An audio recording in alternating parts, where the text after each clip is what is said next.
মালিনী থান এটি মন্দিৰৰ ধ্বংসাৱশেষ থকা সৰু ঠাই। এই ঠাই অৰুণাচল প্ৰদেশৰ পশ্চিম চিয়াং জিলাৰ দক্ষিণ সীমান্তৰ চিলাপথাৰ নামৰ ঠাইৰ পৰা কেইমাইলমান উত্তৰ-পূবৰ লিকাবালিত অৱস্থিত।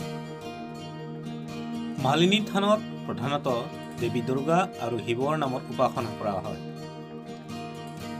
এই থান 13ৰ পৰা 14 শতিকাৰ ভিতৰত চুতীয়া ৰজাই নিৰ্মাণ কৰা বুলি প্ৰতিমান কৰিছে।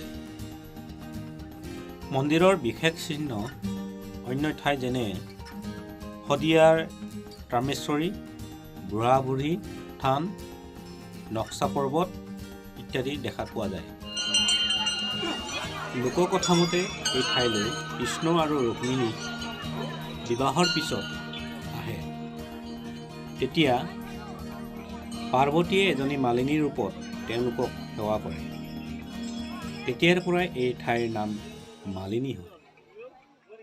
আন কিছুমানৰ মতে এই ঠাইখন এখন শক্তিপীঠ।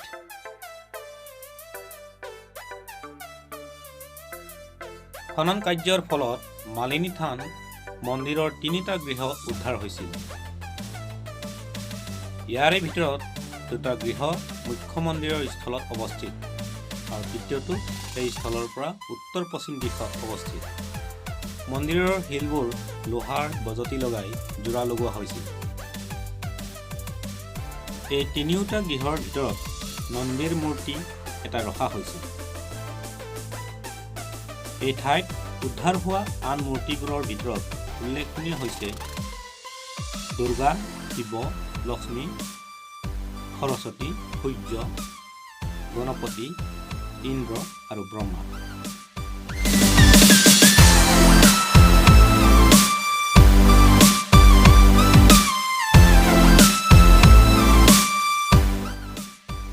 উল্লেখযোগ্য যে 10 শতিকাত লিখা কালিকা পুৰাণত ৰামেশ্বৰী মন্দিৰৰ বিষয়ে আছে যদিও মালিনী থানৰ কথা কোৱা নাযায়।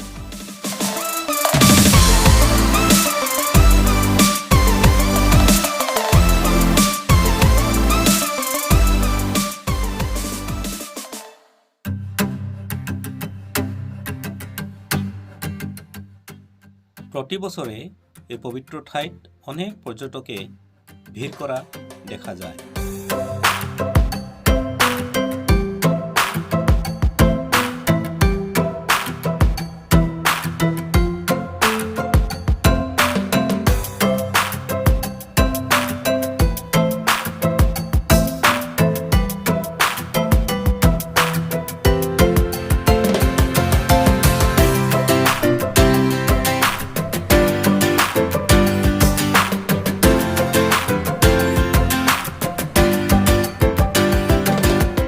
মালিনী থান দৰ্শন কৰাৰ চলেৰে লেখাবালিত থকা পুৰণি উলমা দলঙৰ কাষত প্ৰতি বছৰে বনভোজ খাবৰ বাবে ভিৰ কৰা দেখা যায়।